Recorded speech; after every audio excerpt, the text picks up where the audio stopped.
Hello, and welcome to another episode of the Healthy Workplaces podcast, a podcast that talks all about health in the workplace, how it affects people, how it affects business, and I'm talking to lots of experts in different fields who bring their knowledge and expertise to how we can better manage people's health when they show up for work. So today I'm delighted to be joined by Trina. Good afternoon, Trina. Hi, it's really great to be on here, actually. I'm really looking forward to this. Thank you for joining me. And what you bring today is your expertise as an Energy and Wellbeing Mentor. Can you tell us more, a little bit about that and how you got into this field of work? Yeah, no worries. So what I mainly do is goal set and help people achieve those goals as well as an Energy and Wellbeing Mentor. The way that I got into it was I started off as a fitness instructor, personal training, did a lot of injury rehab, worked with a lot of people physically. In the end, I gave up that business. It was just really hard work at the time. Yeah, I was working with lots of people, worked with over 2,000 people in that industry, and especially as my own business. And you would think that my health would be top and, and quite stellar. And even though I was cycling and doing lots of exercise, it wasn't so. And I noticed that a lot of people, they couldn't stick at their goals, A lot of people would stick at their goals, but it would take a lot of stress to stick at those goals as well. So I kind of lost the love for it. And realized that, there's a lot of mindset work to work on. So I went into health coaching and became a health coach and worked with people on a mindset level. And I felt like people were still struggling. So I started going into the energy world and Reiki, became a Reiki practitioner and started working with people's energy and things. I felt that they weren't happy neither. Wow. And at the same time, you come at it from loads of different angles. Yeah. And at the same time, I was working on my own body. You kind of, when you start going into energy work, you kind of get chucked down the road of, actually, you need to sort your own crap out, let's just say. So yeah, I'd lost a lot of weight. I had exercise addiction. That's what I didn't realize at the time. You look super fit, but actually you've got eating disorders and all sorts of patterns going on, which a lot of people don't know about the fitness industry. And then, and I had alcohol addiction as well. So I had a lot of addictions going on. And you come out the other side and you think, I need to just put all that together.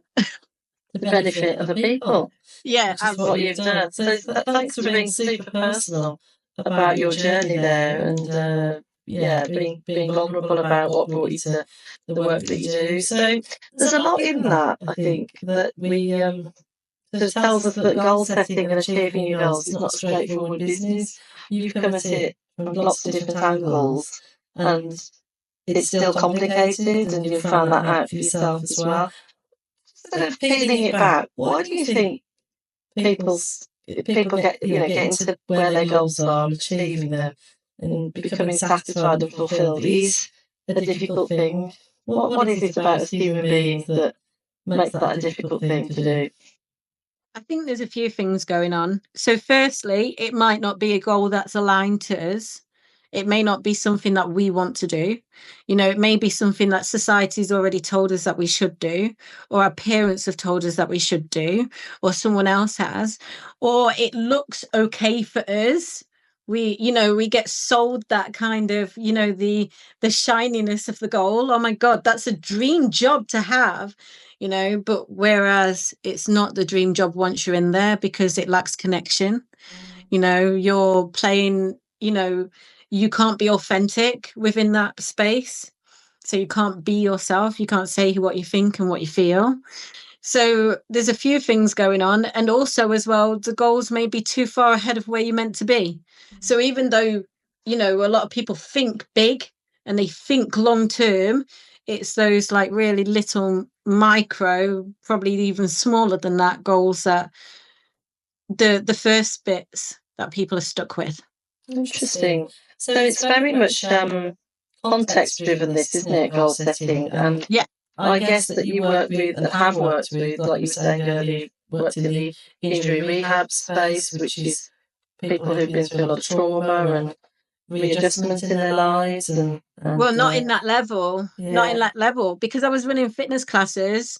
What I always had this kind of affinity that I wanted people to be mobile, because the more mobile someone was, the better the life that they have, right? Yeah. So when people used to come into class and stuff, they'll go, I've got this really bad knee, and I don't know if I can do this exercise class. So I would spend a bit of time, with them, helping them move in the right way that would benefit them in the exercise class.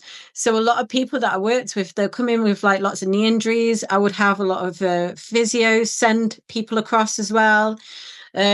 Because I was just really good at just taking that time to find out their level of movement, and they would strengthen that area, and all of a sudden they'd be able to move their knees again, and they'll have less pain, and their knees will stop. A lot of people, their knees kind of flick out. Their kneecaps will come out or whatever. And it takes people a while so we would exercise the muscles around that, and I would take their physio exercises as well and implement them into class. So it was a bit more of a kind of, even though it was a general session, it was a more of a personalized session as well.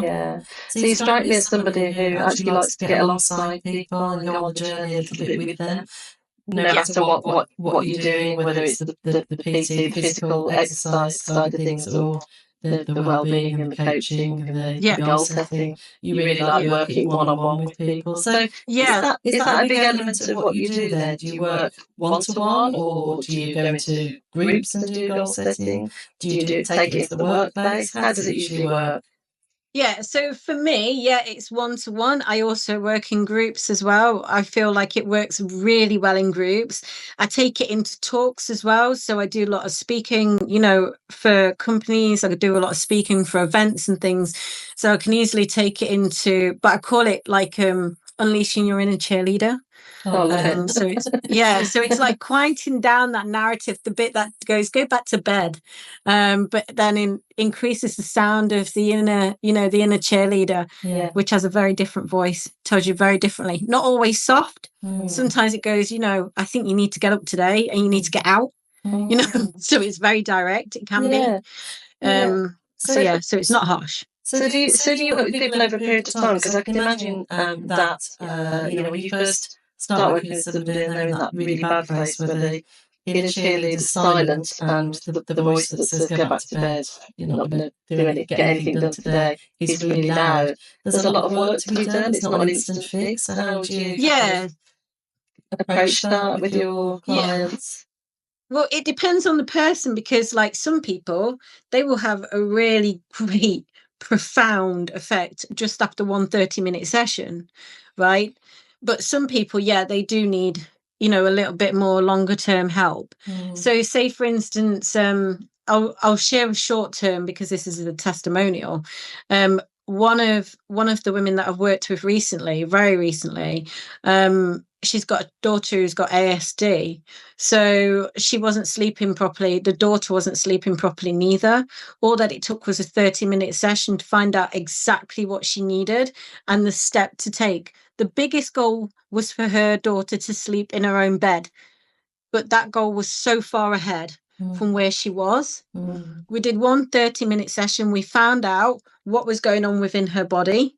We found out the smallest step that she needed to take. She implemented that step. She's continued to do so. Her daughter, 2 months later, is sleeping in her own bed. So that's a 30-minute session, right?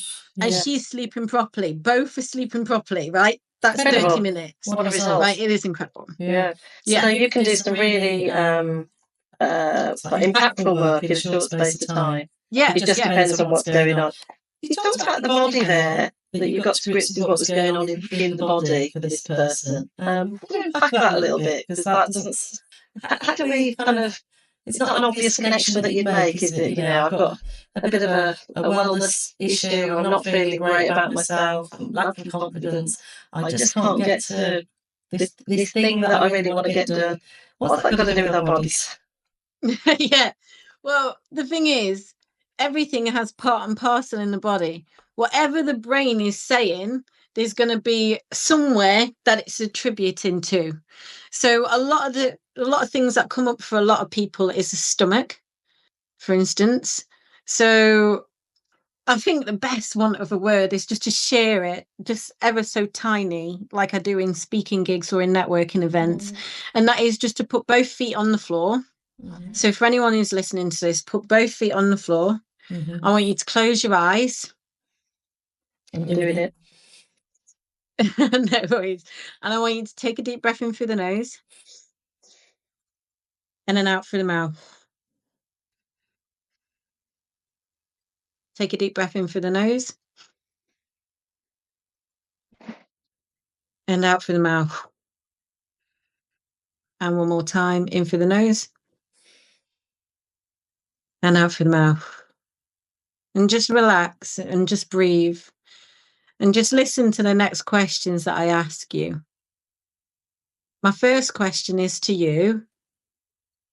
What is your goal? What goal do you have? And it's the first thing that comes into your mind. So do you want the answer? No, it's yeah, you can share it afterwards. Share it afterwards. And my next question to you is, while you're thinking about that goal, if I could point my finger to anywhere on your body, where would it be? And then I want you to place your hand on it, the first place that came through to you.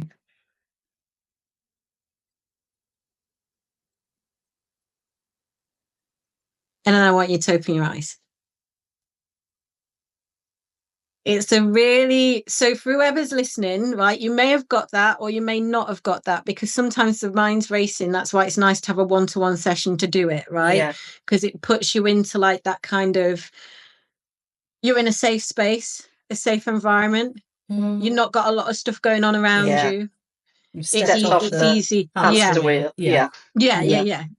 Absolutely. Liz, do you want to share your goal and then obviously where you felt it?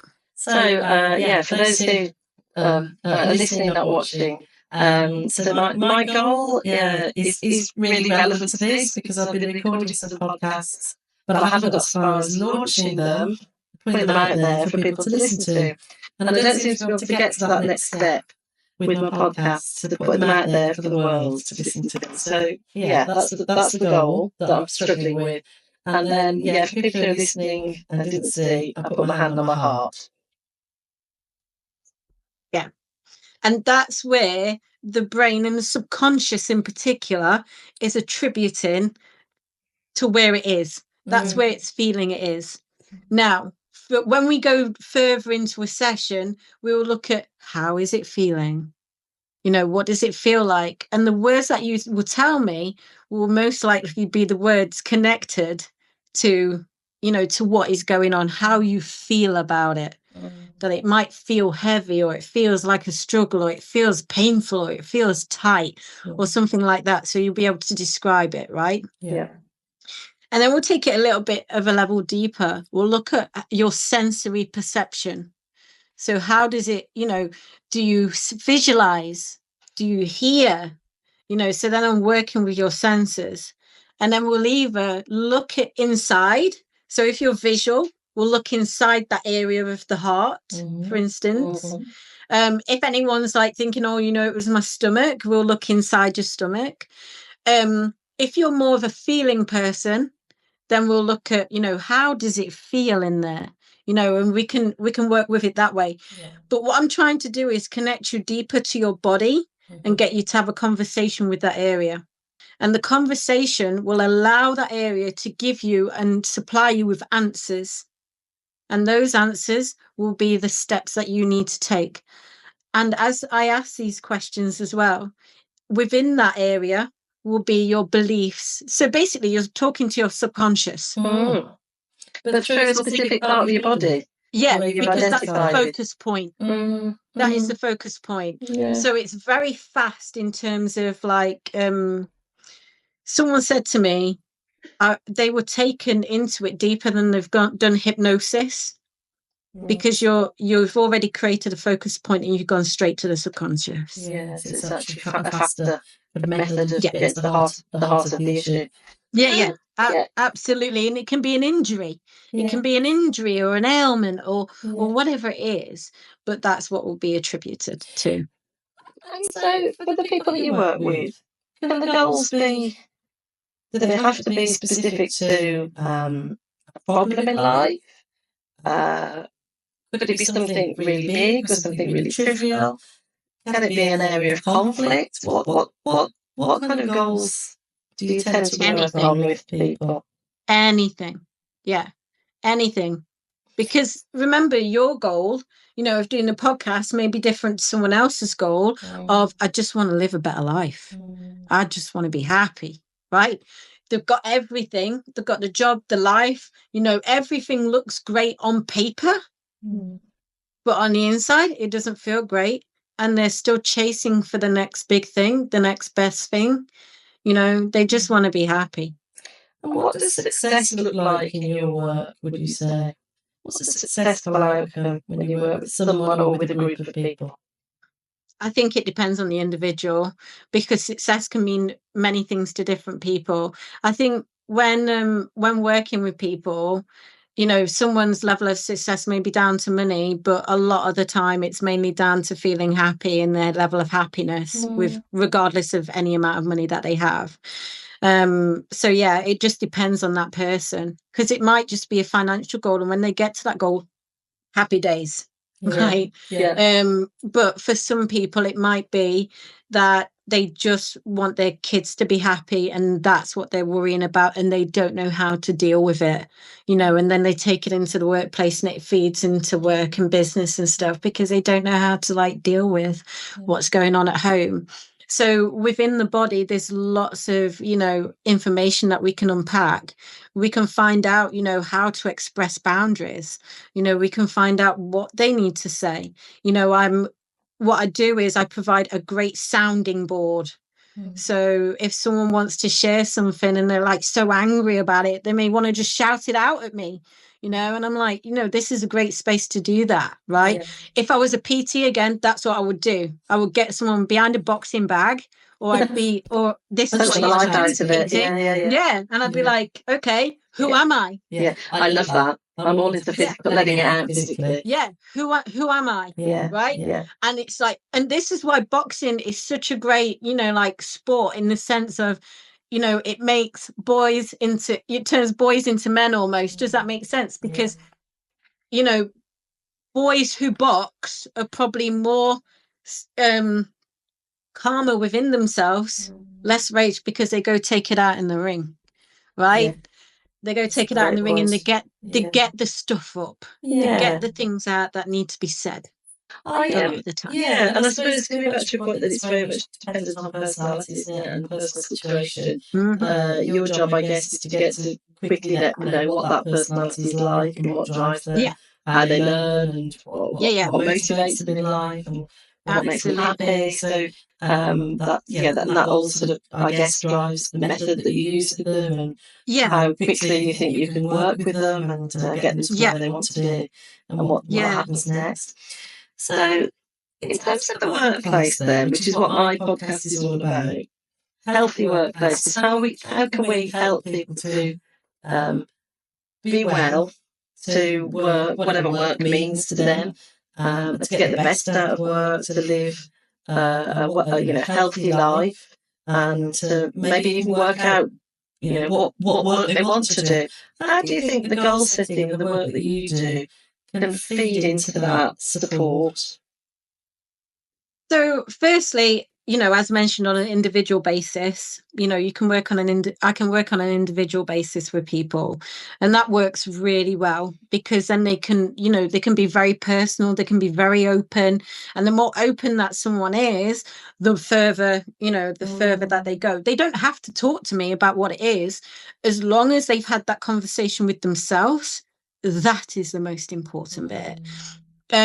Now, in a workplace, it's very different, because when you've got a group of people in the workplace, you don't want people knowing your personal business. You don't want people knowing your personal life neither.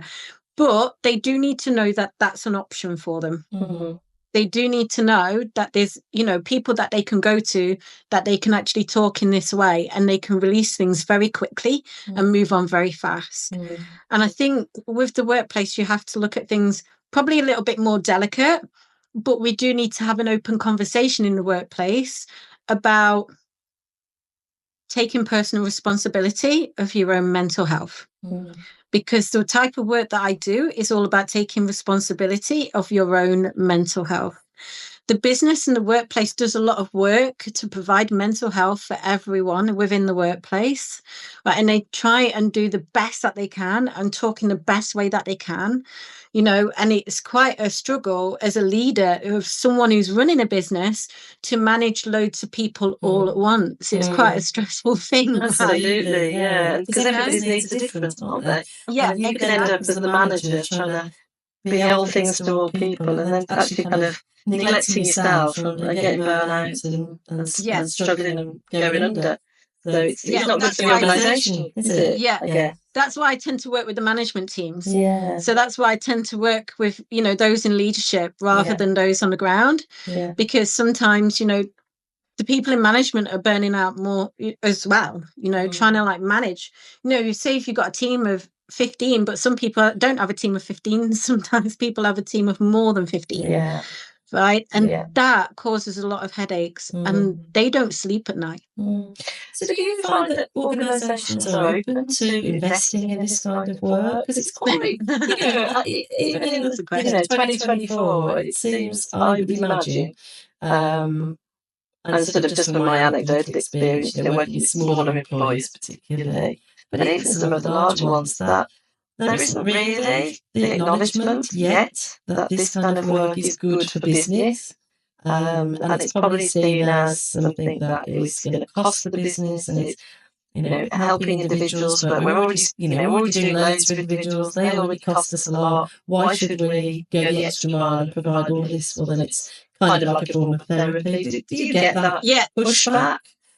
Well, I tell you what I get is defensiveness, right? And the reason, but here's a caveat to that. Because health is not getting better for the employees. More employees, more stress than ever. There's more suicide than ever. And with all the wellness in the world that's going into every single business, and the amount of money that's been pumped into wellness in every single business, it's not getting better statistically. In fact, it's actually getting 10 times worse. So there's the answer, right? So pumping all money into everything. And I talk to the staff. I'm the one who talks to the leaders, right? I'm the one who talks to the management. I'm the one who talks to the person within management who is, the person who tries to do their best, and they do their best. They work their hardest. Yes, they're not the high achiever, but they work their goddamn hardest for that company. And then they get level, surface level health and well-being. You need to just exercise a little bit more. You need to journal a little bit. You need to do this. Yeah, and you can take baths. If you do, and if you do this kind of stuff, this is going to be great for you. But the issue is it's not working because they're not processing the information that they need to process. And some of these, and then what's happening is that you're losing your best people. Yeah. You're losing your best people, because those people will then go, actually, I need to go into coaching because I've just gone through this. So it's working in one way. And absolutely, in a sense, your personal journey is a reflection of that, isn't it? That you experienced the burnout, you didn't find the support that you needed, so you kind of decided to plug the gap and offer what you couldn't find. And I come across a lot of business women who say the same thing about why they do what they do, which is really interesting, because I think as women, and this podcast is for everybody, but I talk to a lot of women, and I think that's a common factor often in why women leave the workplace, because as women we're very connected, we want to stay connected, and we don't find that connection at work, whether it's for mental health support or emotional well-being or just sociability. We find the workplace a bit stifling of our sort of natural collaborative spirit, and women are natural connectors. So what would be your sort of natural takeaway for any employer that's listening to this, anybody who's struggling to even identify their goals or meet their goals like I am with the podcast, what's your key takeaway, do you think, from today? Or even more than one? Okay, change is inevitable. Change is inevitable. If you want change, you're going to have to think differently. If you want change and you keep doing the same things over and over again and you keep getting the same results and the same stuff and the same old crap, then you're going to have to change it. Right. And change is not always easy. It isn't. And change sometimes means that you're going to have to do something that you didn't want to do before.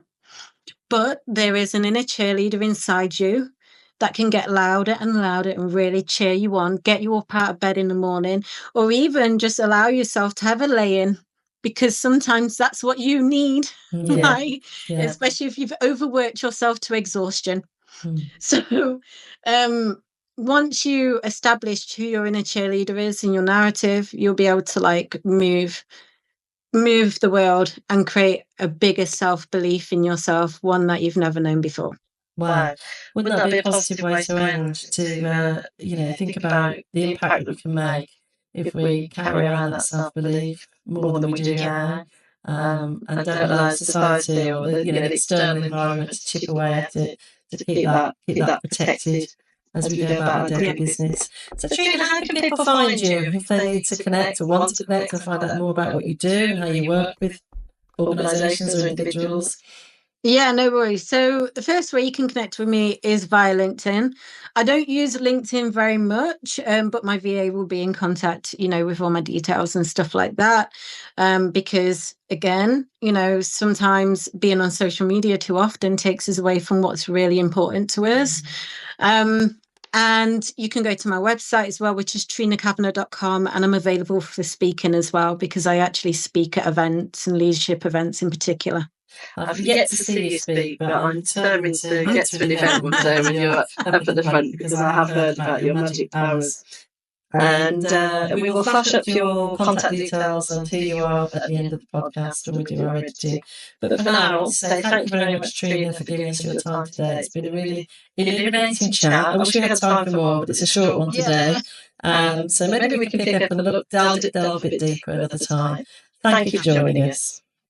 Oh, thank you.